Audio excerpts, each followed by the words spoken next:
I'm looking at a rabbit outside. Um, yeah, I think the cutest thing in the world ever is when when rabbits run after each other, they chase after each other, and when they hop, when they jump, and when they cats, little kittens do this too. They scratch. They take their back paw and they scratch on their neck. So adorable. I think if I ever became a millionaire or rich or whatever, financially, I think I would just buy like 70 girl bunnies and just have them all out in a field and um, and just look from like a two-story window at like the 70 bunnies all morning and every night and just look at the bunnies because I love bunnies so much. They make me cry sometimes because they're so. I cried this morning. I was like looking at a bunny and it started like, itching behind its ear. And I started crying because it was so innocent. That's what really gets to me, is like being so innocent. And I think that, I mean, if you ever looked around my room, it's just full of Mickey Mouse and Winnie the Pooh and Disney stuff and Elsa and Anna and My Little Pony. Like used to be a brony big time. I don't really watch My Little Pony anymore. But yeah, there's just cartoons everywhere, and I think that I just want to be innocent and left alone. I just want to just be with nature and look at animals and kittens and dogs and puppies and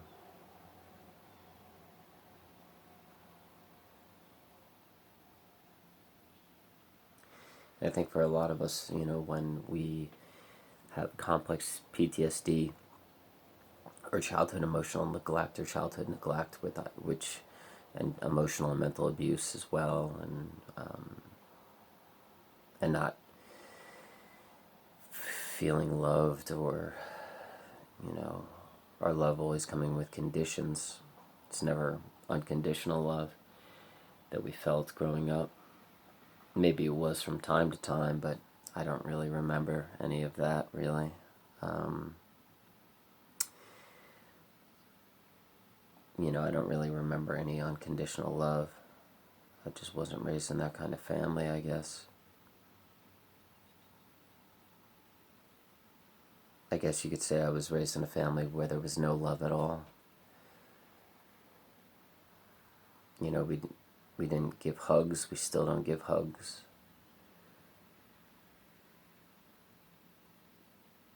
We never really said I love you, unless it was a really, really tragic experience, like me trying to commit suicide when I was a little kid. I remember this was in the book. I ended the book with this, the ebook um, that I put on Amazon. Um, it was the last chapter of the book, and it was about how I tried to kill myself when I was 8 years old or 9 years old, something like that. And I had to go to the hospital, and they had to, check my mouth for burns because I put bleach in my mouth, and I was like, because I heard that, you could kill yourself by drinking bleach. So, of course I tried it, so I put the bleach in my mouth, and I don't know, I just put it in my mouth, and I just drank a bunch of it, and swished it around like it was Listerine mouthwash or something,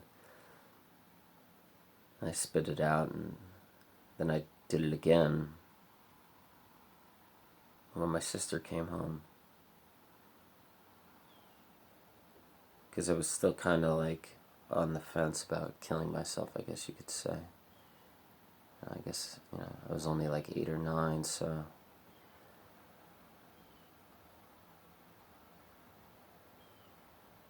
but I just didn't want to live anymore. Like, life was awful everywhere. Like, at school, I was getting picked on and bullied, and life was terrible at school. And I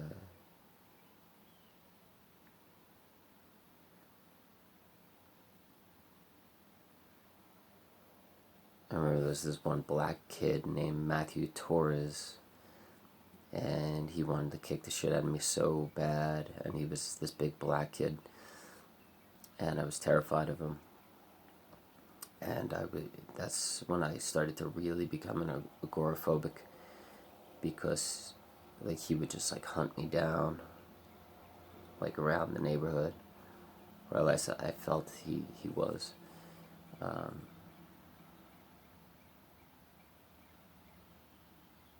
And that was the year that Matthew Torres was also,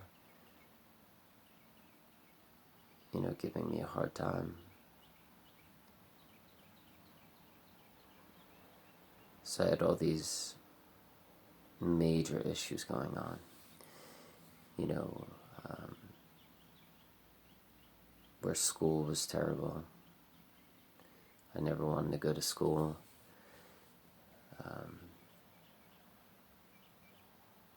My home life was terrible. I was always by myself. My mom was constantly working 2 jobs or overtime, and she was never home. And I always thought she was going to die in a car accident or something like that. And I just didn't really see the point of living anymore, and I was like 8,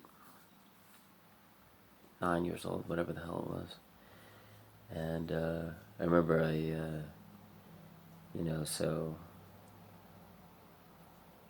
so I got to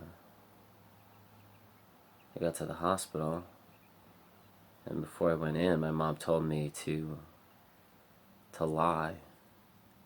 I remember I was in the waiting room with her before the psychiatrist wanted to go see me, talk to me, child psychiatrist. And in the waiting room, my mom told me that, I should, like, say good things about her, because they would take me away from her if I didn't. So I pretty much had to fucking,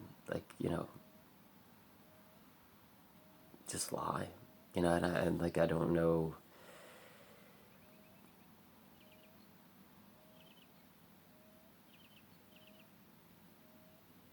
And I guess you could say, of course, you love your mom even though you don't feel loved, but... So I said whatever I had to say to the psychiatrist so I could go back home. So they wouldn't put me in foster care, they wouldn't keep me there, whatever the case may be. Didn't mean to rhyme there. That rhymed with that as well. 2 there's, 3 sentences. So I remember I came back home, and I think it was like the next morning or two mornings later, my mom left a card in my room, and when I woke up, there was a card there, and the card said, like, Like, I hope you get better, or I hope you feel better, I love you. And,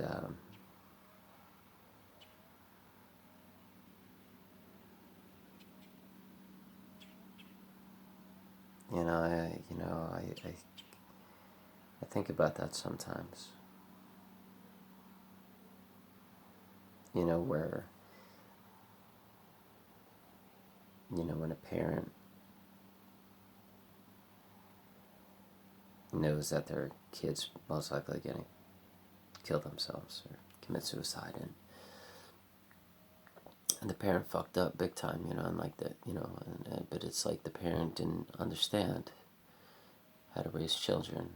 They didn't understand how to deal with life, so they made really shitty choices. And it leads to, a lot of times, kids committing suicide, unfortunately.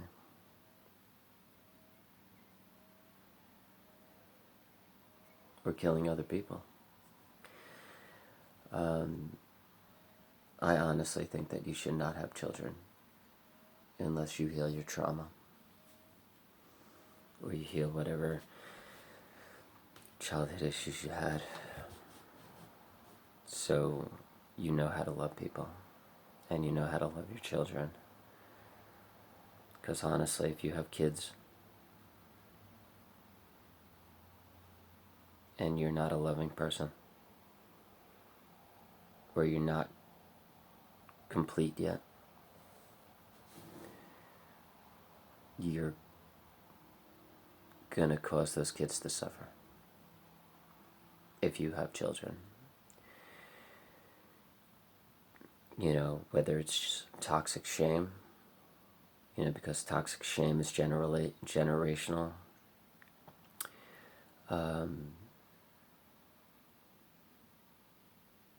Whether it's childhood neglect, childhood emotional neglect, or any form of childhood neglect, whether it's emotional and mental abuse, which is usually the most common, which leads to neglect and shame. Not leads to, but they're all joined, really. It's all the same. It all just spawns from somebody that does not know how to love other people yet.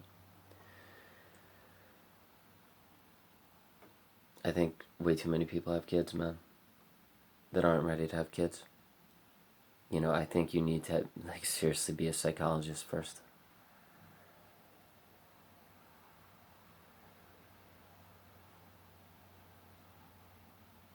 Because you're just going to cause your kids to suffer. I mean, one of the main reasons why I have, borderline personality disorder, that AC unit agrees, is because I wasn't raised the correct way. I was abandoned by my dad when I was 3, and he didn't want to have anything to do with us. He didn't pay proper child support, and my mom had to do it all on her own. And she was carrying her own childhood issues and her own childhood trauma from being raised by a bipolar mother or borderline personality disorder mother. I think her mother had borderline personality disorder. The more and more I hear stories about her, but she might have had bipolar too, I'm not really sure. And she had a Marine father that was a complete asshole, extremely abusive, extremely, you had to walk on eggshells constantly around that guy, because if he was in a foul mood, he would beat the shit out of you, or he would take it out on you. So my mom had to get over that stuff. So, instead of actually healing and dealing with the issues, she just decided to run away. At the age of 18, she didn't go to college because of her father. Her father didn't, think she was smart enough to go to college. He didn't want her to go to college. He was like, fuck you, you suck. So she didn't go to college. She just ran up. She met some guy, my dad. She married the first person, and like he didn't have his shit together either.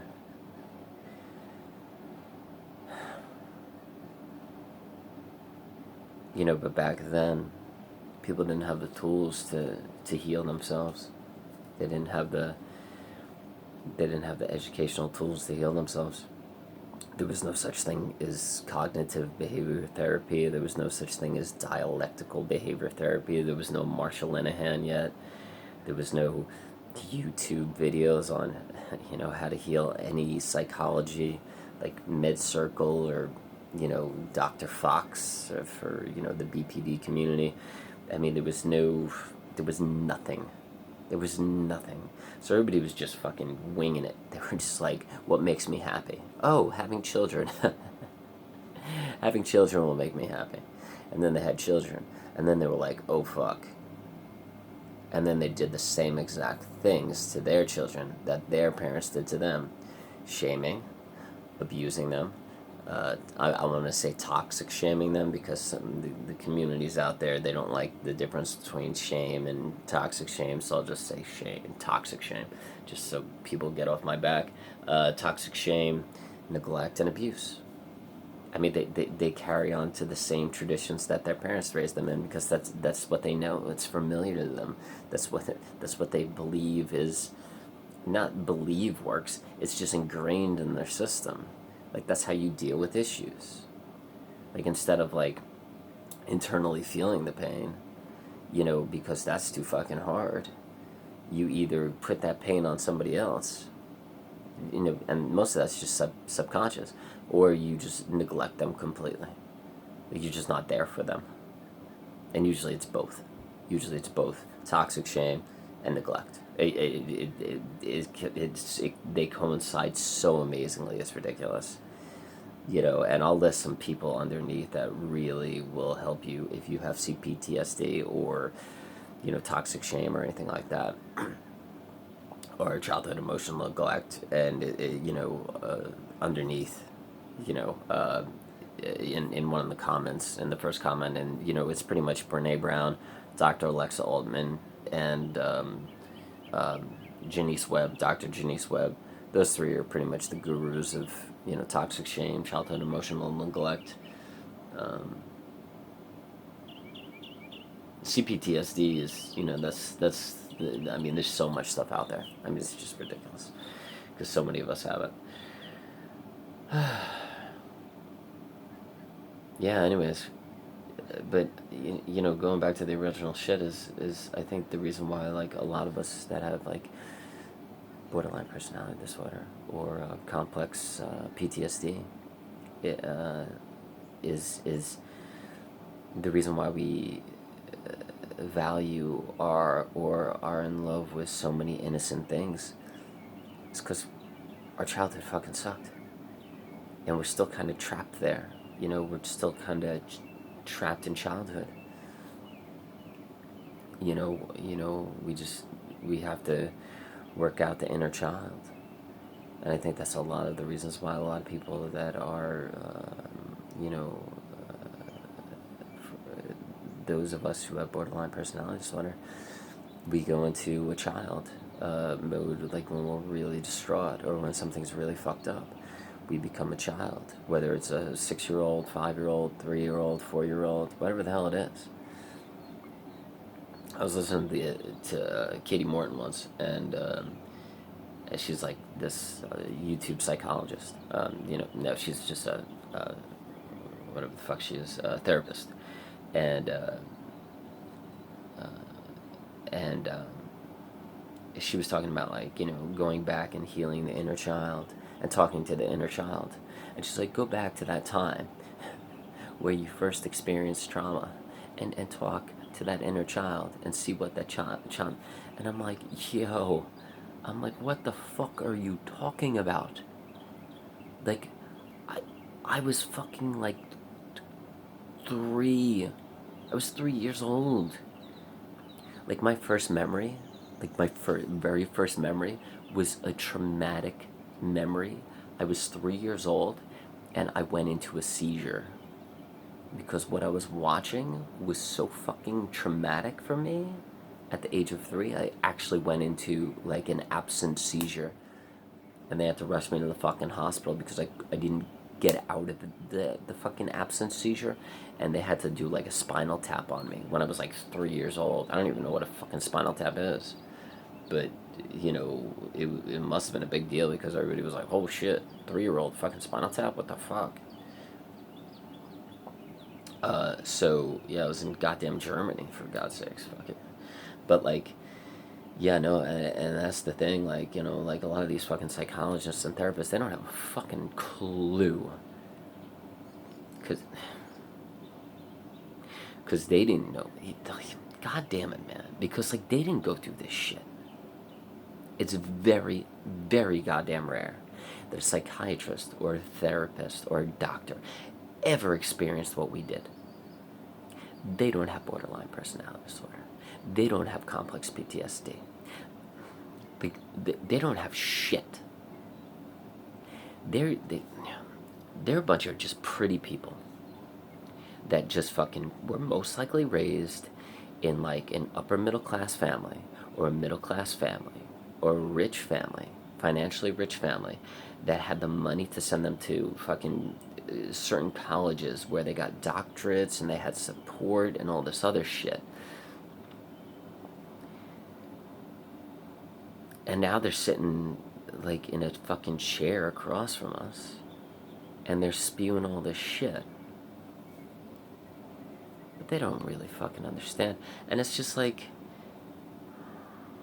you know, I guess they can relate because they have so many patients. But like, honestly, man, it's like, sometimes they talk and I'm like, you just, like, you're not helping me, man. You don't know how to help. You focus on like being grateful and gratitude.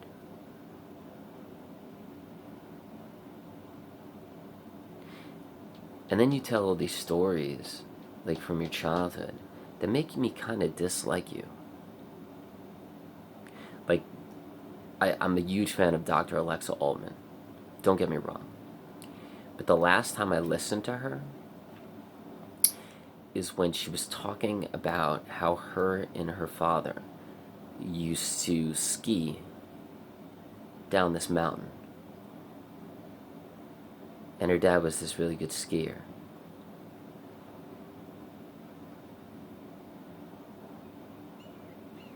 And like the way she was talking about it and how like her face was lighting up and how happy she looked. Like I realized that she had a great relationship with her dad. Or like her dad was a cool motherfucker. That was like there and supportive. And then she started talking about her like grandmother. And how like loving her grandmother was. And how she started making, you know, her chocolate chip cookies. And I'm like, both of my grandmothers died before I was even born. Like, I never had a father.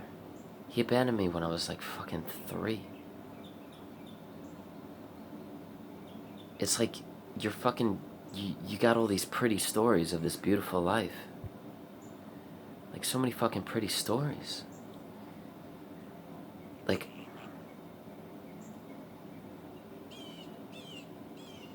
Like, they just make me feel like shit. And I understand that you're trying to help people.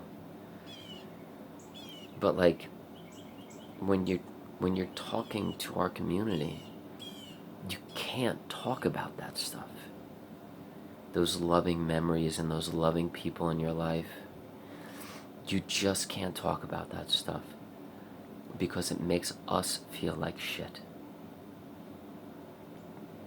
Because that's a life we never had. And that's a life that we'll never know. And that's a life that we've never experienced. And I understand that you're trying to help. But it just makes us feel bad. about our life. And I think that, you know, if you are going to be a psychiatrist or a doctor or a therapist, or if you are a doctor or a psychiatrist or a therapist and you are watching this video right now, please do us, like our community, a huge favor. When you're talking with us, talk about relatable things.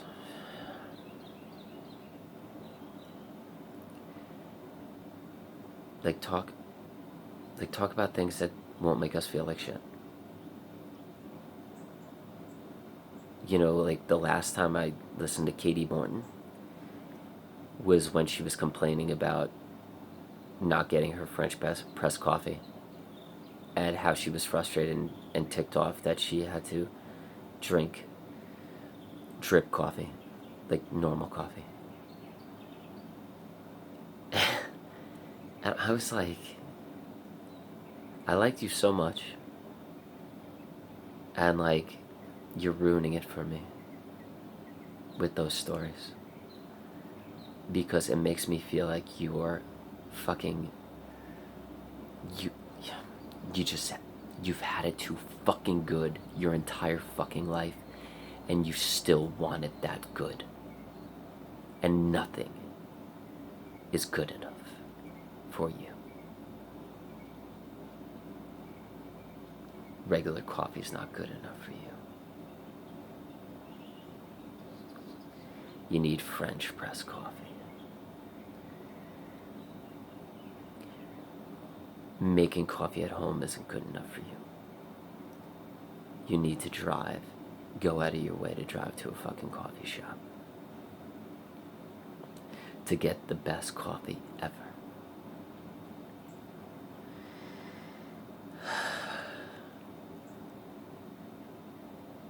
I tell you, man, we're all fucking alone.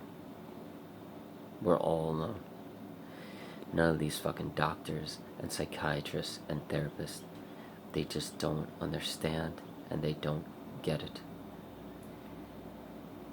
And I'm glad they're out there trying, but they need to understand that they need to drop it down a level and relate to the shit life that we grew up in, because most of them did not have the shit life that we had. And when they talk stories about how nice their life was or is currently, it makes us feel even more alone and more sad about our life.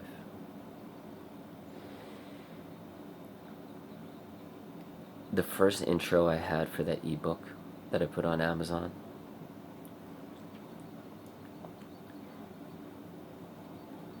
was about how the reason why I wrote it is because the doctors and psychiatrists and therapists don't understand us.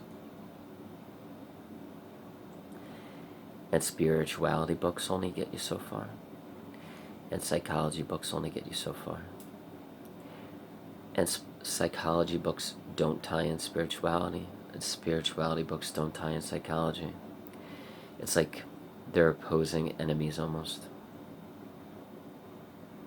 And I think one of the reasons why I love Marsha Linehan and DBT is because she was the first fucking psychiatrist that had an awakening when she was hanging out with a bunch of monks, and she ran into a room and she was like, that's the fucking answer. To love myself unconditionally no matter what, and to be in the present moment.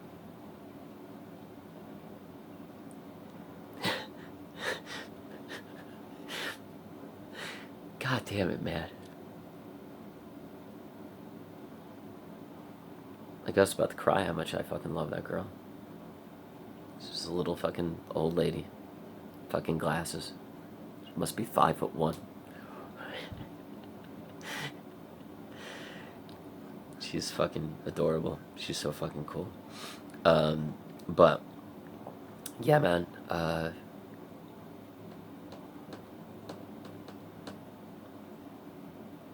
Yeah, I hope you're having a great day, man.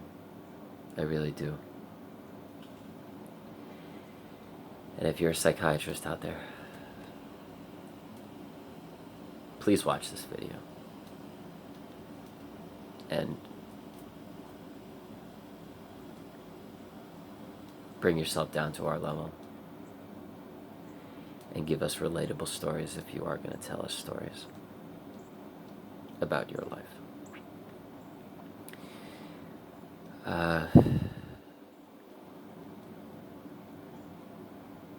And lastly,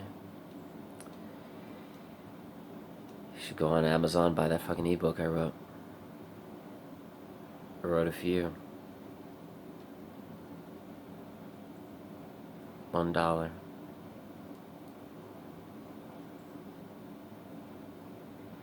It's everything that you are and everything that you go through. And I know this because we all are the same, essentially. Shitty childhood. And we're really fucked up now. And we're trying to get better. So anyways, guys and girls, have a great day today.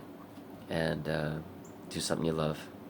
I hope you have people in your life that love you. And yeah, man. I don't know. I don't know, man. I just hope this shit gets easier.